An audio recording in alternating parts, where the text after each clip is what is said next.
En esto diferenciamos el espíritu de verdad y el espíritu de error. La persona natural, la persona que no tiene a Cristo en su vida, le es locura la información espiritual.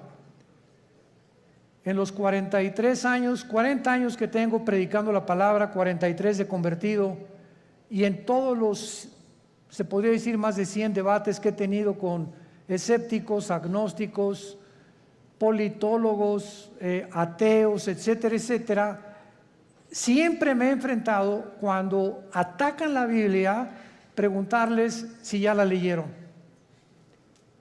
Y créanme que casi un 80% de las personas que discuten, agreden o son hostiles a la Biblia o la critican, ni siquiera la han leído.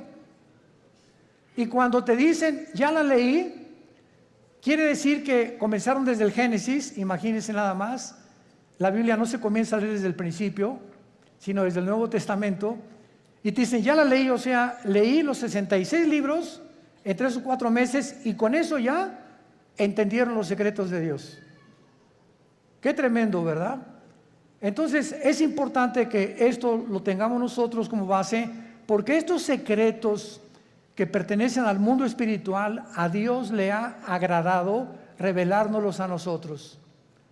Cuando Jesús comenzó a hablar en parábolas, Mateo 13, Marcos capítulo 4, etcétera, etcétera, les dijo a ustedes, a los discípulos, a los que me siguen, les he dado a entender las cosas que estoy contando en las parábolas.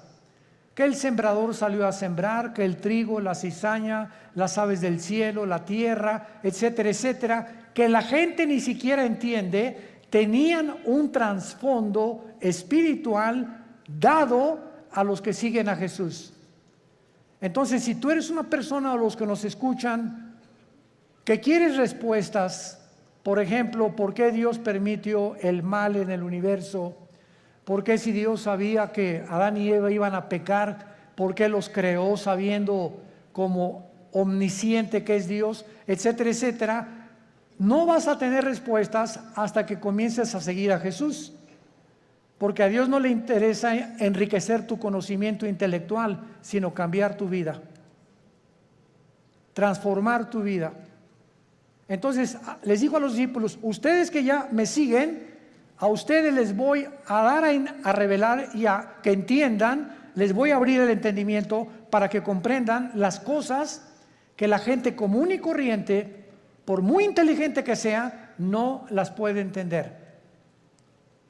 El libro del Apocalipsis, que es el 66º libro de la Biblia, es un libro lleno de símbolos. Y todos estos símbolos que aparecen en el Apocalipsis aparecen en el Antiguo Testamento. Casi la mitad de las citas del Apocalipsis vienen del Antiguo Testamento. Entonces, si yo quiero entender en el Apocalipsis qué significa Babilonia, o los 10 cuernos, o las 7 cabezas, o quién es la bestia, necesito tener un conocimiento anticipado del libro de Daniel, del libro del Génesis y del libro de Ezequiel, principalmente para yo poder interpretar o enseñar el Apocalipsis. Entonces, vamos a abordar en esta mañana, en esta serie que me ha parecido de veras maravillosa, y yo mismo estoy asombrado cada vez que descubro más y más misterios en la Biblia, el misterio de Babilonia.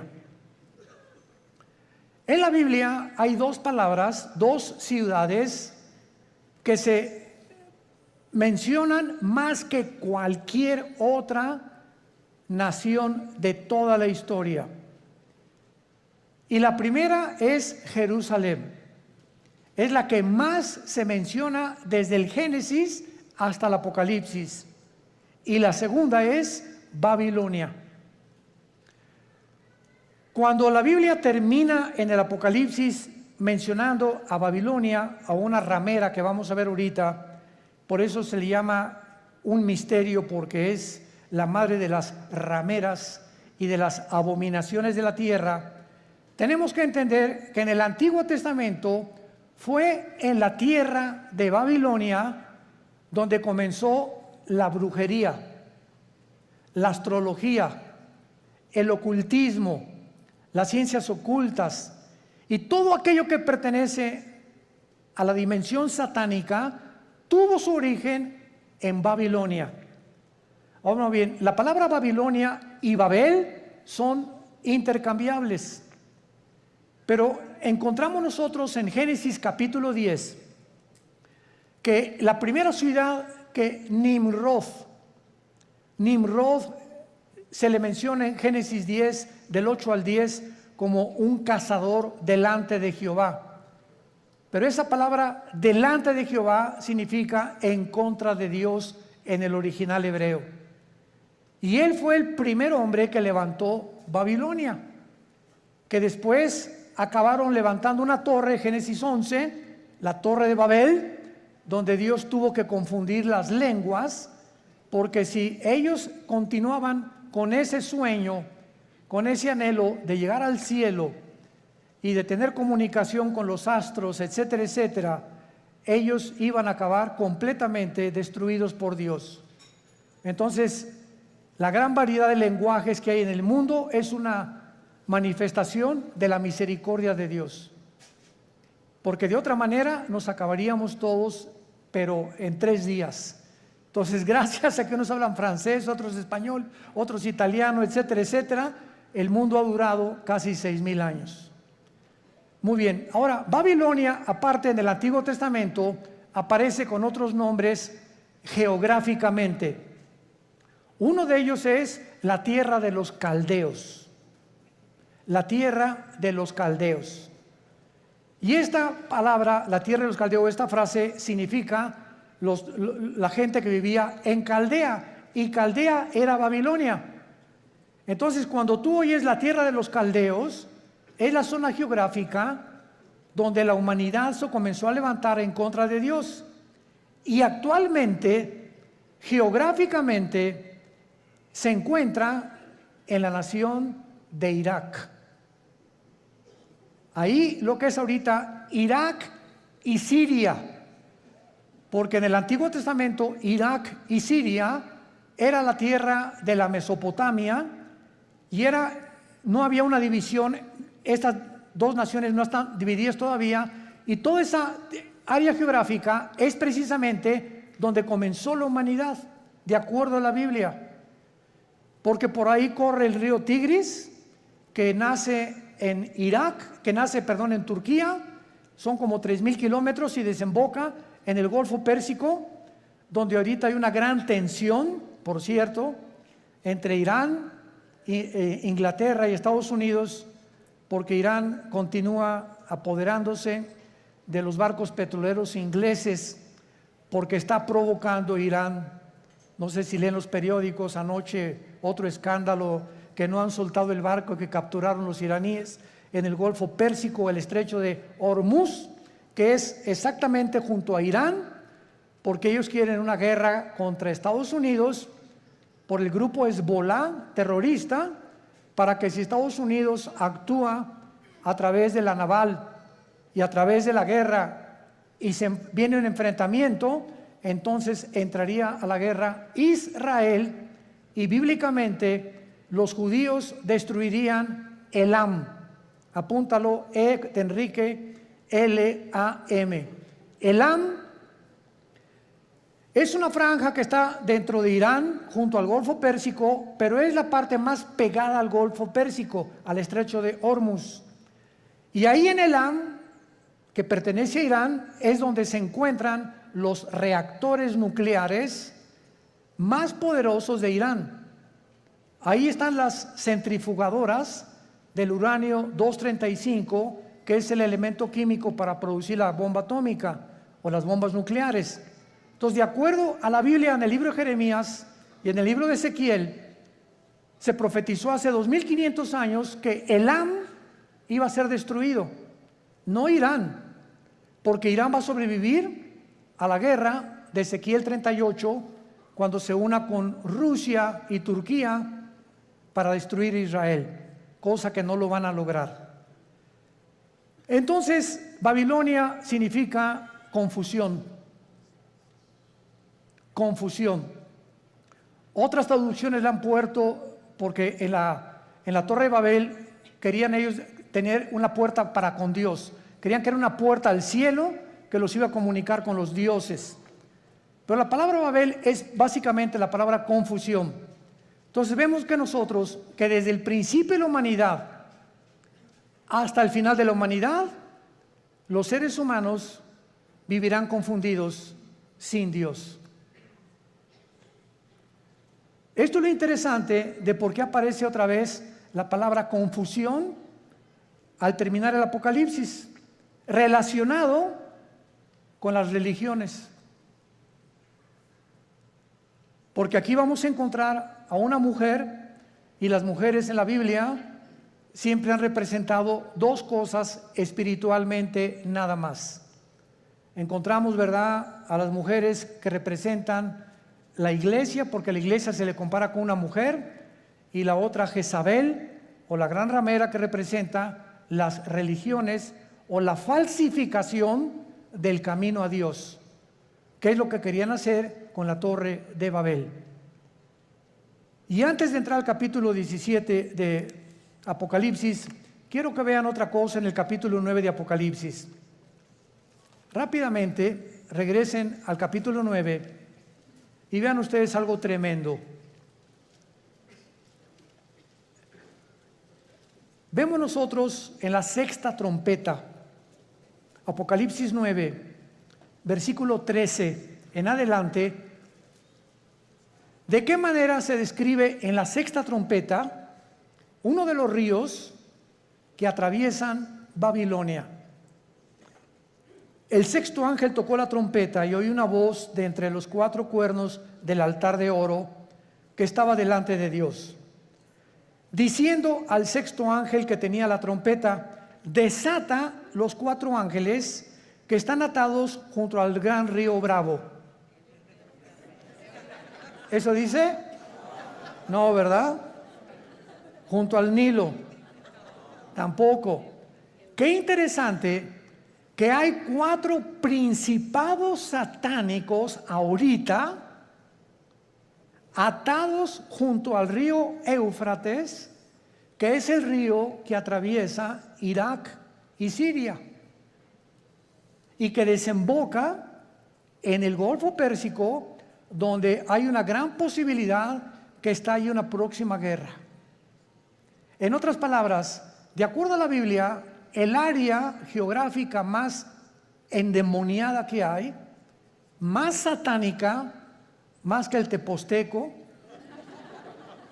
y más que cualquier otro lugar donde hay brujería a la mexicana, es Irak e Irán. Ahí están cuatro principados atados, y dice la Biblia, y fueron desatados, versículo 15, los cuatro ángeles que estaban preparados para la hora, el día, el mes y el año, a fin de matar a la tercera parte de los ángeles. En otras palabras, el mundo que vivimos actualmente está bajo el control de ángeles. Pero no ángeles buenos, ángeles caídos. Y la Biblia nos corre las cortinas y nos muestra que en esta época que estamos viviendo, que ya se va a acabar, vamos a entrar a donde ya los ángeles caídos serán completamente derrotados, y entrará Cristo con la iglesia a gobernar el mundo por 1000 años, después la Nueva Jerusalén, después la eternidad. Pero dice Hebreos capítulo 2, Dios no sujetó el mundo venidero a los ángeles. O sea, el mundo que viene después del de nosotros, ya los ángeles no van a tener parte, ahorita sí la tienen.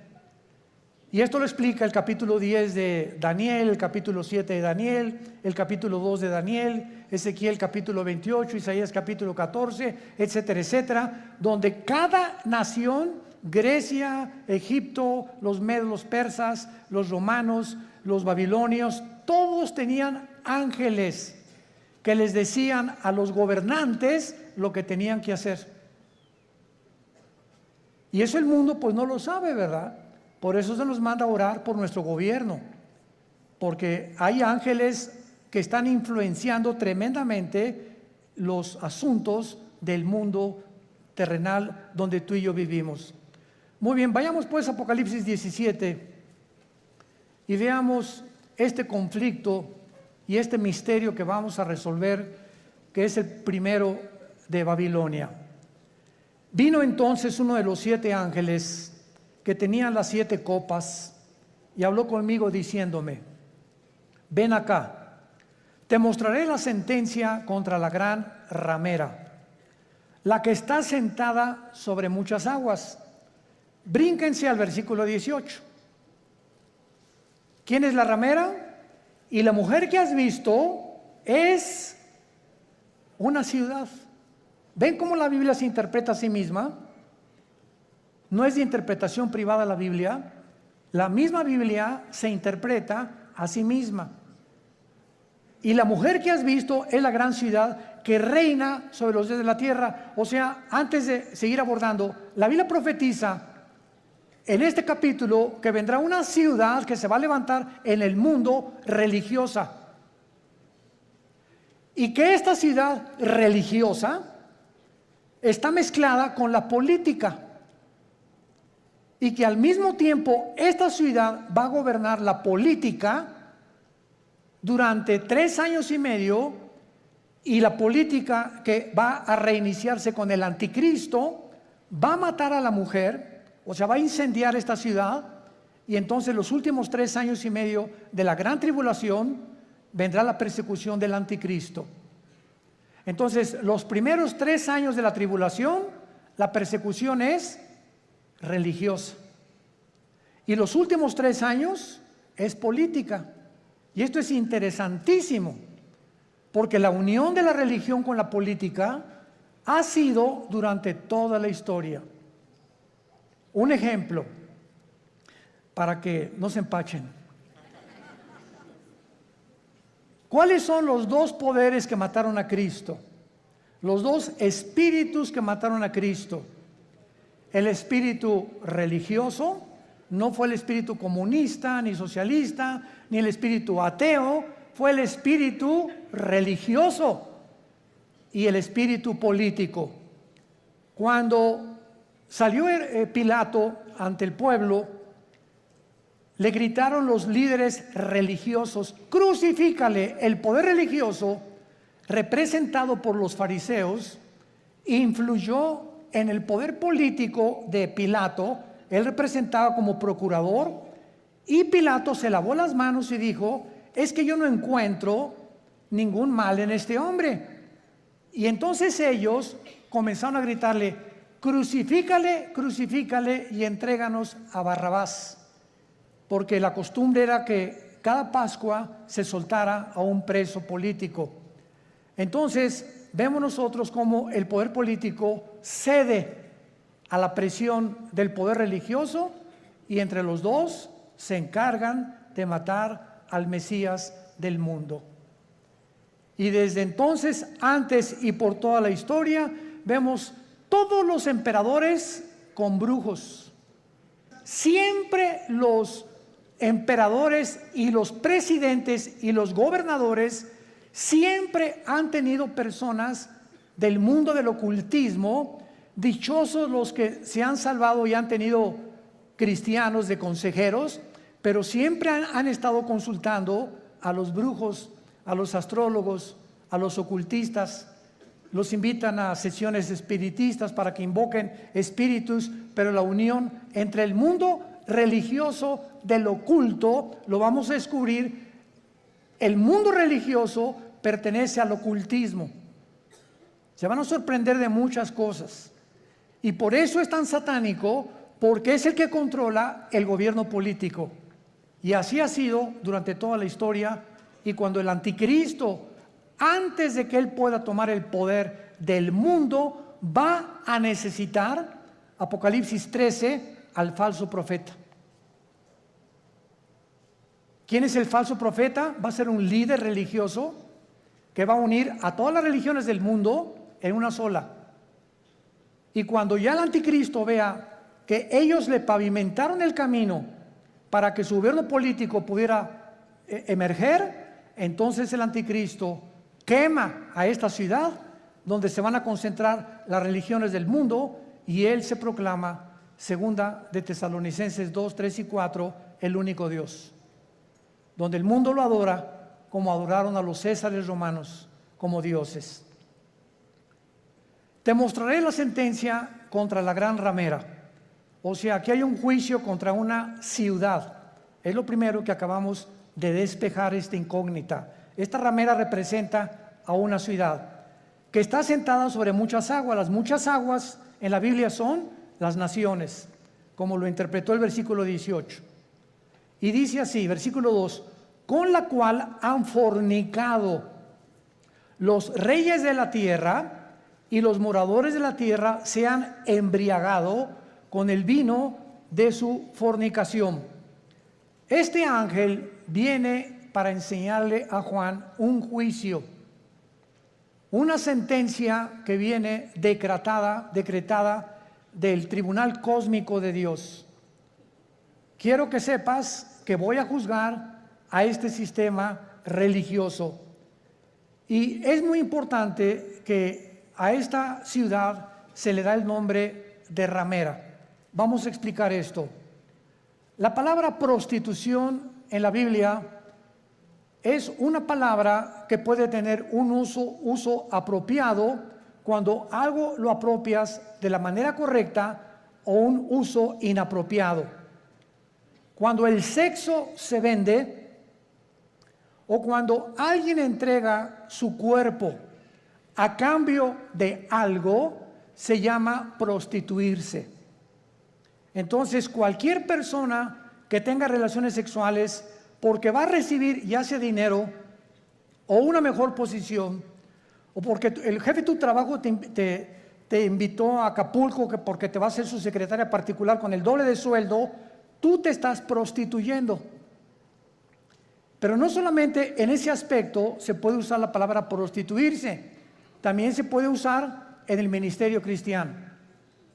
Cuando, por ejemplo, un pastor sabe que un miembro de su iglesia vive en adulterio y viene la esposa y nos dice, mi esposo vive en adulterio, pero resulta que don Pancho, el que vive en adulterio, el gordito rabo verde sinvergüenza, fue el que puso el techo de la iglesia y es el que más diezmos está dando. Entonces, si un pastor, por saber que don Pancho es el que más económicamente está ayudando a la iglesia, y ese pastor no disciplina a don Pancho, ese pastor es un prostituto. Ha prostituido su ministerio, se vendió. ¿Me van siguiendo? Siempre que tú cedes a tus convicciones por dinero o por un interés, te estás vendiendo. En la Biblia es la palabra fornicar. Por eso más adelante dice que esta ciudad ha fornicado, ha tenido relaciones ilícitas con los gobiernos. Y la iglesia no tiene que haber separación entre iglesia y el Estado. La separación gubernamental y políticamente entre la iglesia y el Estado es beneficiosa, es saludable, porque ningún Estado, ningún gobierno puede imponer. Hagan de cuenta que en México surge un presidente cristiano, este presidente de ninguna manera debería atreverse a imponer el cristianismo en la República Mexicana, porque se coartaría la libertad, porque todos somos libres de manifestar las creencias en las cuales nosotros creemos. Pero cuando ya se impone una religión a través de la muerte o de la Inquisición o de la tortura con el beneficio de la iglesia, es cuando vemos que ese sistema se ha prostituido. Se ha prostituido, porque a la iglesia no le corresponde juzgar a los malos. Eso le pertenece al Estado.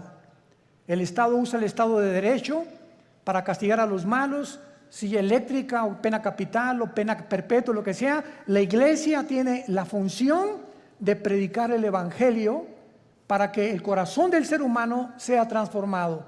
La justicia la aplica el Estado, no la iglesia.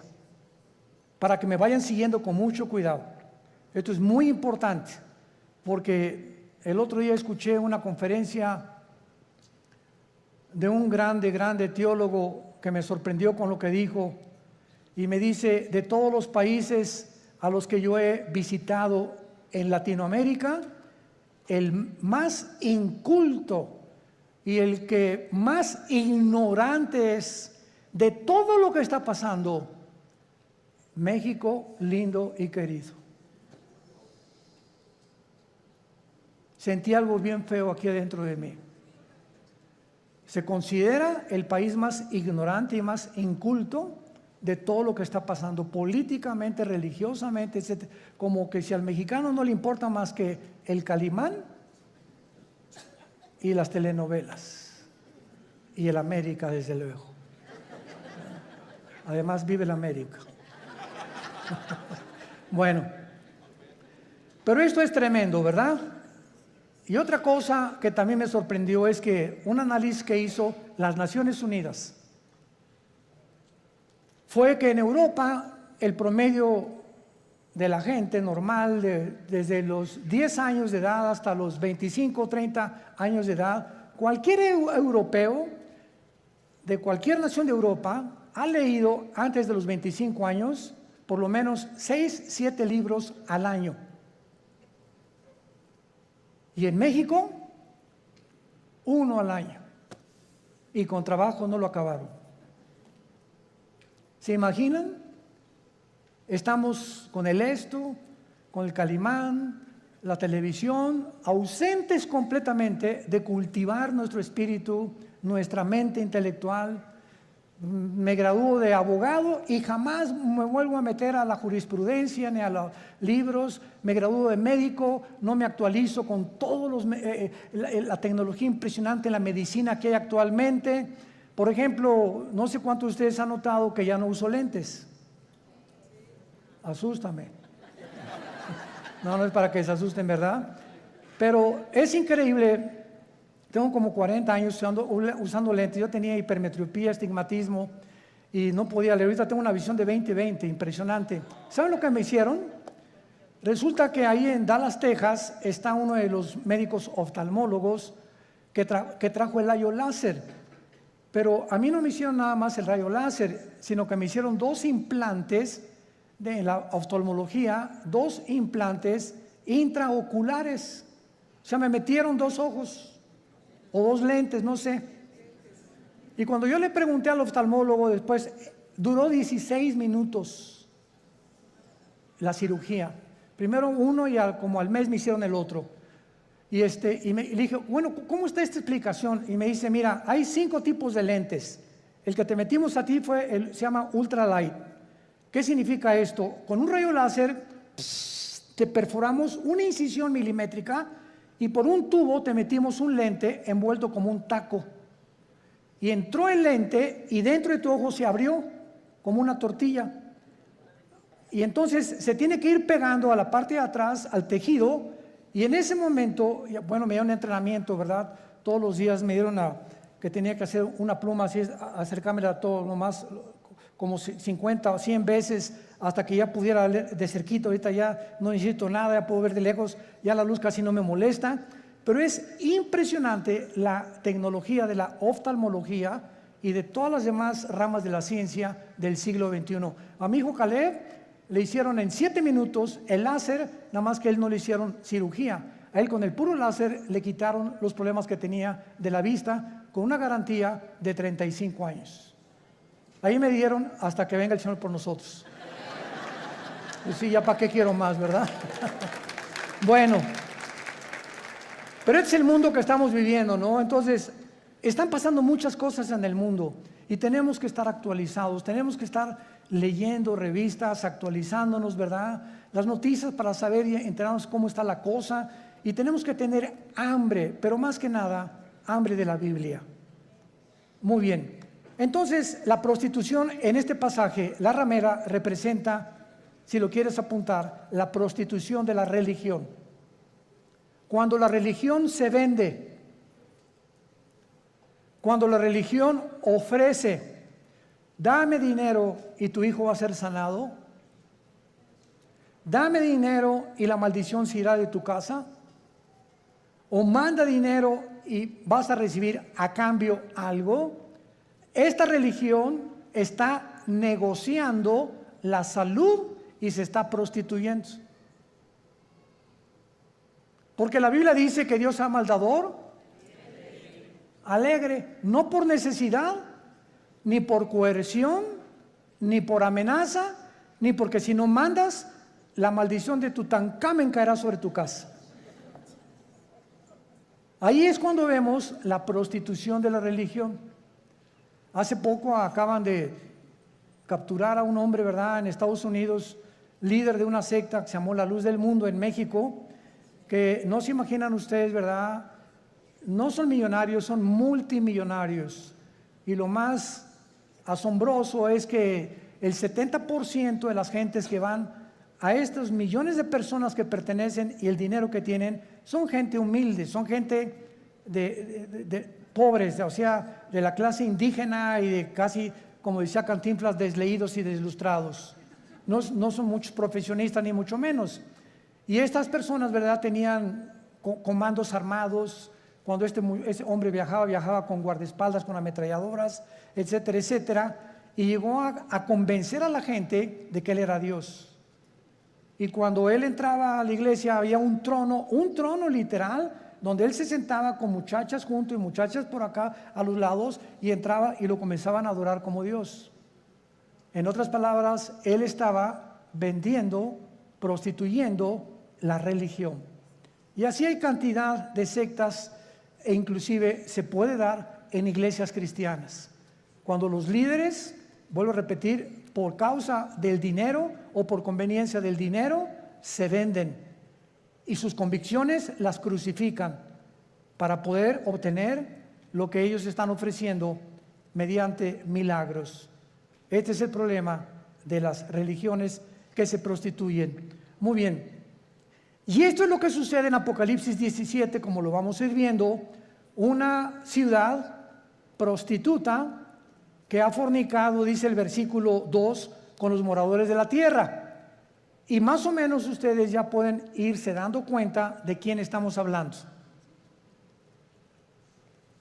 La única, para que ustedes estén enterados, sin afán de ofender a nadie, la única religión que existe en el mundo, la única que tiene un lugar en las Naciones Unidas, es Roma. La única religión que durante 18 siglos en Europa no permitía que los reyes se casaran más que con los que ellos autorizaban. La única religión que exigió que si no te convertías a Roma durante 350 años, nombró un papa a Torquemada, un hombre español, con la Inquisición, donde los abrían los cuerpos, les quitaban el pelo, los rapaban, pero con todo y la piel, les sacaban los ojos, los sentaban en estacas, los quemaban vivos a judíos y a cristianos, porque no aceptaron que Roma es la única religión que salva. Y hasta el siglo XXI, los estatutos romanos continúan enseñando lo mismo. Fuera de Roma no hay salvación. Esto es impresionante. Cuando yo tenía 12 años de edad, les he contado a muchos, fuimos educados, mi hermano Alejandro y yo, en colegios lasallistas, San Juan Bautista de La Sal. Y a los 13 años vivíamos en Acapulco, entré al seminario, yo quería ser cura, porque nos enseñaron los hermanos lasallistas en aquel tiempo el latín, en aquel tiempo éramos acólitos, el cura daba la misa en latín, cuando entraba supuestamente el altar, ¿verdad?, entraba y decía, introibo al altar de Deu, Justifica Juventude Juventudes Meam, me introdujo al altar de Dios a ofrecer los sacrificios por los vivos y por los muertos. Ya le contamos en latín los ¿cómo se llama?, los acólitos. Y cuando uno de los grandes dirigentes ahí llegó a visitarnos al seminario, nos dijo: ustedes están ya en el tiempo de hacer un voto de celibato sacerdotal. Y pues éramos como 10 o 12 muchachos de 14, 15 y 6 años de edad, y nos volteamos todos a ver qué significa el voto del celibato sacerdotal. Entonces nos dijo este prelado religioso: significa que ustedes tienen que hacer un voto que nunca se van a casar y que su única fidelidad va a ser a Roma, nada más. Oiga, ¿y por qué no quiere que nos casemos? Porque si se casan, el dinero lo gastan en la familia y ya no lo mandan a Roma. Esa es la razón por la cual no les conviene que se casen. Cuando la Biblia ordena, 1 Timoteo capítulo 3, en cualquier Biblia que veas, que los que sirven a Dios de tiempo completo se casen, a menos que tengas el don de continencia. Pero esto es increíble. Ahí fue cuando yo me decepcioné, ¿verdad?, de la religión. Lloré, le dije a mi papá: yo ya no creo en nadie, y me hice ateo.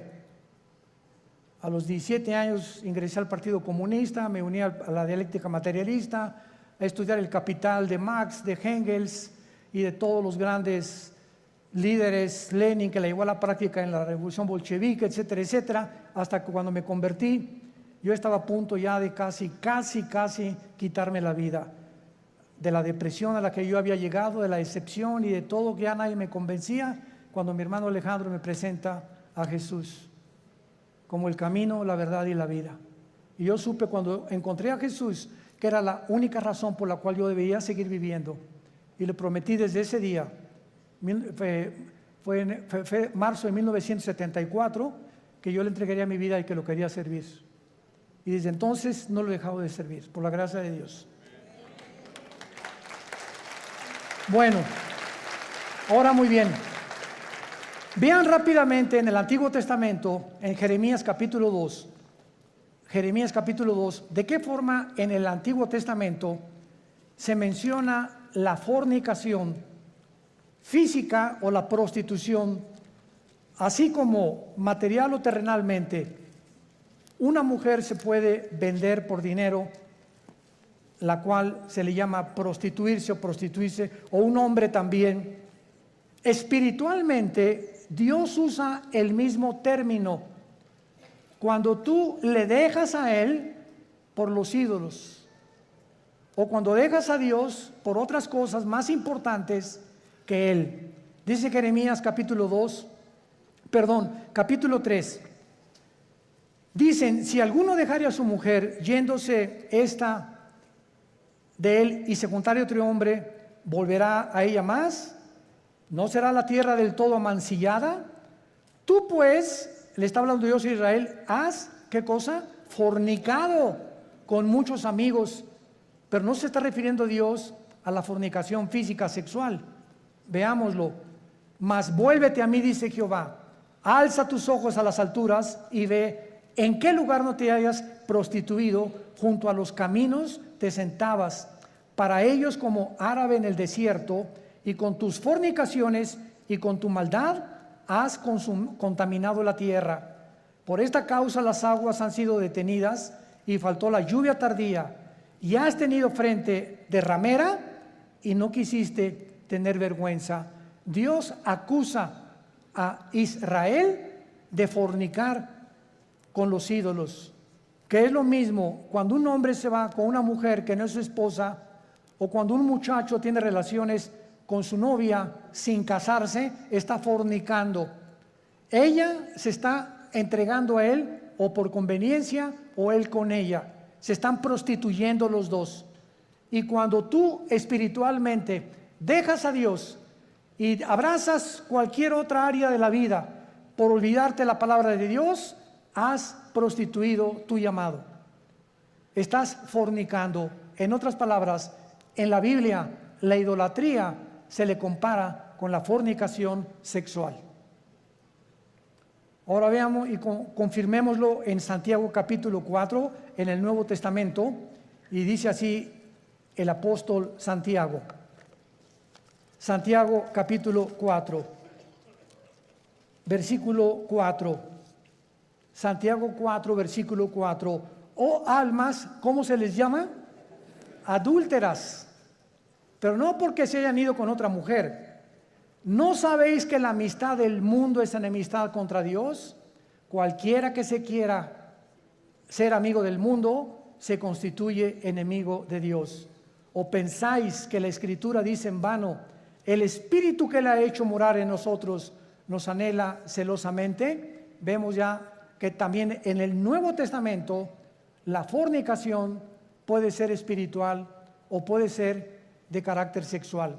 Vayamos otra vez a Apocalipsis, nuestro pasaje, y ya vamos despejando muchas incógnitas que estaban ocultas ante nuestros ojos, por lo cual Dios le llama a esta ciudad, versículo 2, has fornicado con los reyes de la tierra. Roma tuvo relaciones ilícitas con los políticos. Cuando Constantino en el año 325 después de Cristo, apúntalo, fue el último emperador romano, fueron los emperadores los que le hablaron a una persona para darle el título de pontífice. Fue el primer título que se le dio a un dirigente en Roma. La palabra pontífice significa constructor de puentes en el latín. Constructor de puentes, o sea, vamos a nombrar a una persona, síganme con cuidado, que tenga relación con Dios y que nosotros a través de esa persona podamos comunicarnos con Dios. Cuando 350 años antes, la Biblia dice, porque no hay más que un solo mediador, Hechos 4:12, entre Dios y los hombres, Jesucristo.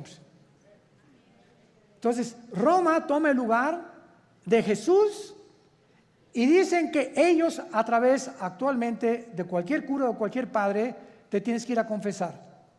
Él te da una penitencia de, no sé, 30, 40 veces Marías o lo que tú quieras decir, y en ese momento tus pecados son perdonados. ¿Qué dice la Biblia? Que no tenemos ya a nadie desde Cristo en nuestros días a quien contarle nuestros pecados más que a Jesucristo, hombre.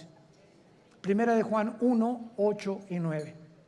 Si confesamos nuestros pecados, Él es fiel y justo para perdonarnos y limpiarnos de toda maldad. ¿Se dan cuenta cómo cuando comenzamos a estudiar se nos comienzan a caer las vendas? Pero cuando el mexicano o el latinoamericano no quiere estudiar y no quiere leer, te puedes quedar 20, 30 años y te encierras en una cárcel de religión.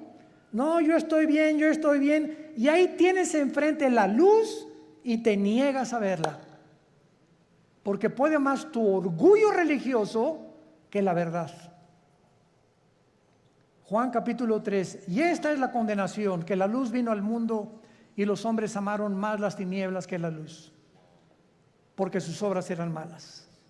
Muchos no quieren venir a la luz, no porque no puedan, sino porque no les conviene. Prefieren permanecer en esa cárcel que salir de esa cárcel y servir al Dios vivo y verdadero. Veamos ahora en segundo lugar que dice el versículo 2, que esta relación ilícita que le llama fornicar con los reyes de la tierra, o sea, una relación política religiosa que no debe existir. Los moradores de la tierra se han embriagado con el vino de su fornicación. La palabra embriagarse, ustedes saben, es emborracharse, pero no con tequila herradura, ni con mezcal, sino aquí también se usa en el sentido que la religión embriaga a las personas, las emborracha, les nubla el entendimiento y los convierte en ovejitas con un pastor ciego. Entonces, cuando tú estás en algún movimiento religioso y abundan en el mundo entero y no entiendes, ni lees, ni conoces, sigues como borrego, simplemente porque pues ahí va tu familia, o porque ahí van tus amigos, o porque te cautivó esa persona que se dicen dioses, etcétera, etcétera, estás como borracha. Caes en una trampa tremenda. ¿Se acuerdan de Jim Jones? 1978, que se llevó a 1,000 personas a la Guyana junto a Venezuela. ¿Se acuerdan de David Koresh, que en Waco, Texas, dijo que él era el ángel del Apocalipsis? ¿Se acuerdan de Juan Carlos Miranda, recientemente, que dijo que él era primero el anticristo, pues que era Jesucristo? Y así este señor de la luz del mundo, que dijo que él era también el único que debían de adorarlo, y cuando llevaba en su haber 7 o 4 niñas violadas. ¿Qué le pasa al mundo? Te puedes preguntar, ¿no? O sea, qué fácil somos engañados. Qué fácil es caer en una secta por no estudiar. Mi pueblo pereció porque no tuvo conocimiento. ¿Ven la importancia de prepararnos? Ahora veamos aquí en el versículo 3 que el Espíritu Santo traslada o transporta a Juan a un desierto. Y ahí en el desierto tiene una visión tremenda el apóstol Juan. ¿A quién ve a Juan? ¿A quién ve? A una mujer sentada sobre una bestia escarlata. El color escarlata es el color de los dragones. Es un color rojizo, que es el color que se asocia con la sangre, con la guerra y también con Satanás. Entonces vemos ahí una mujer sentada o montada sobre una bestia escarlata. Y esta bestia tenía llena de nombres de blasfemia, que tenía 7 cabezas y 10 cuernos.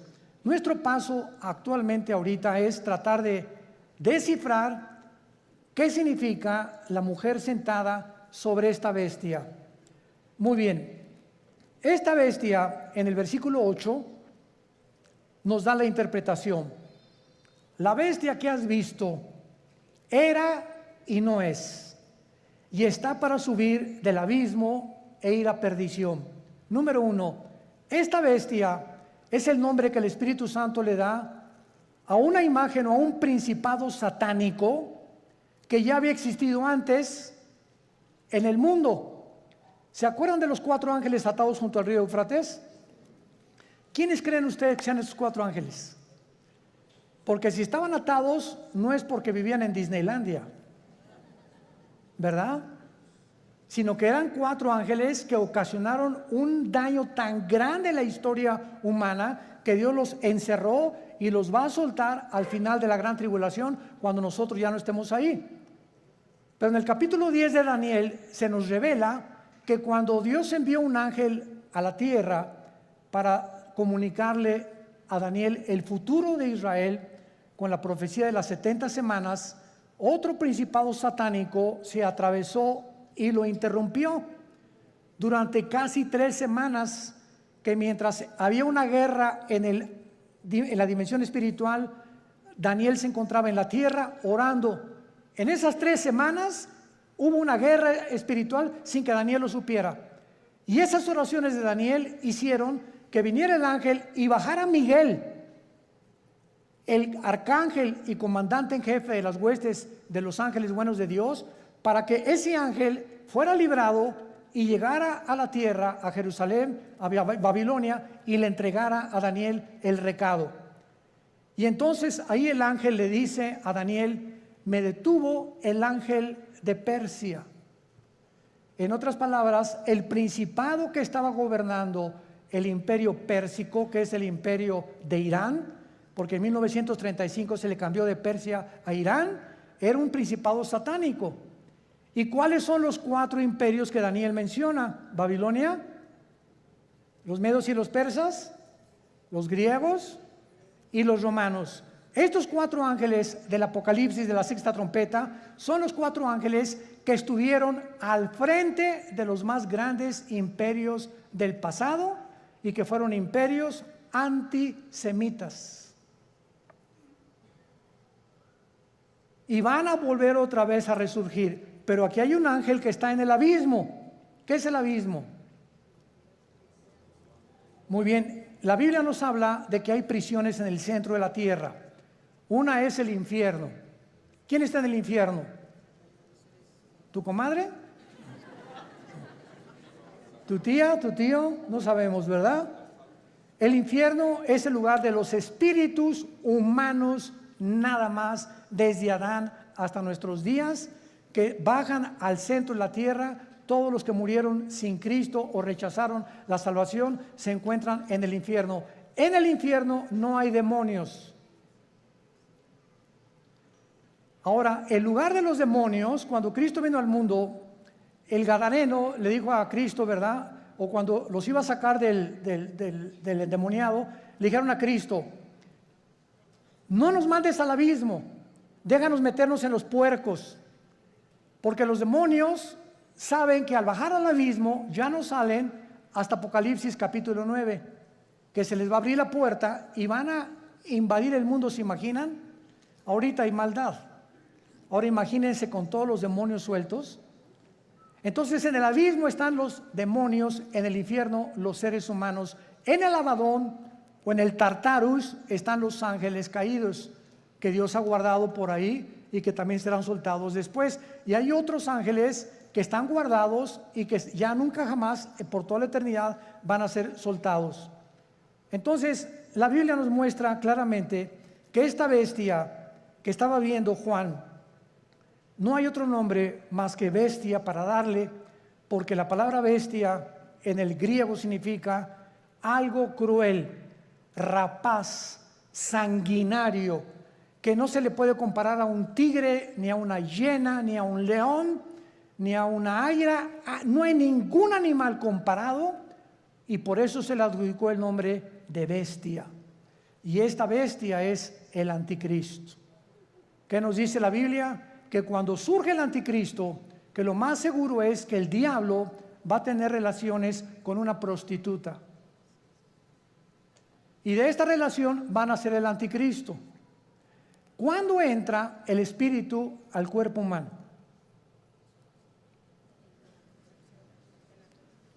Cuando mi papá se juntó con mi mamá, el cromosoma Y de mi papá se juntó con el óvulo y mamá doble X, se formó una célula de 46 cromosomas que le llaman el cigoto o el cigote, ¿verdad? Y después ahí es el feto y ahí se va formando la criatura. La pregunta es la siguiente: ¿cuándo entra el alma humana o el espíritu al cuerpo humano? Esta pregunta ha hecho que los mismos científicos estén debatiendo actualmente cuándo se aborta y cuándo no se aborta.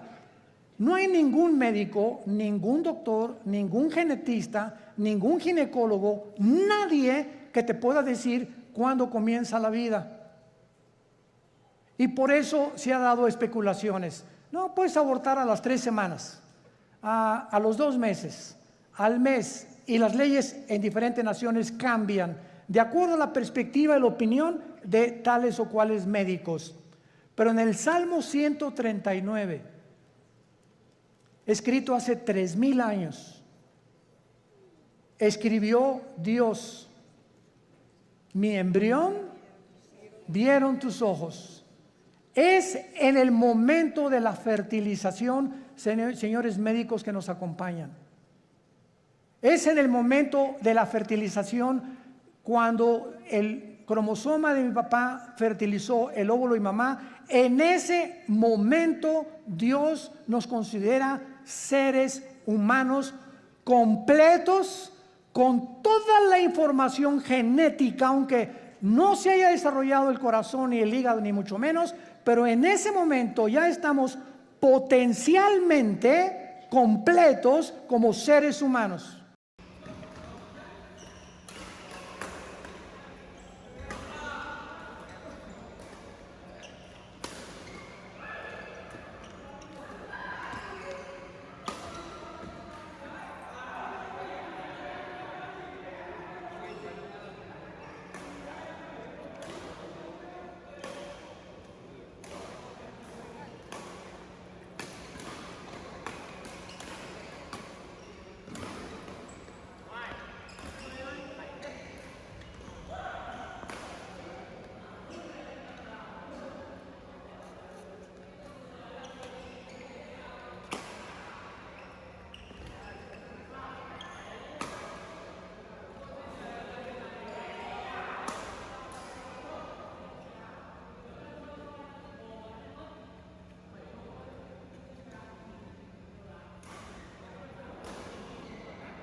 Vea.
Vea allí.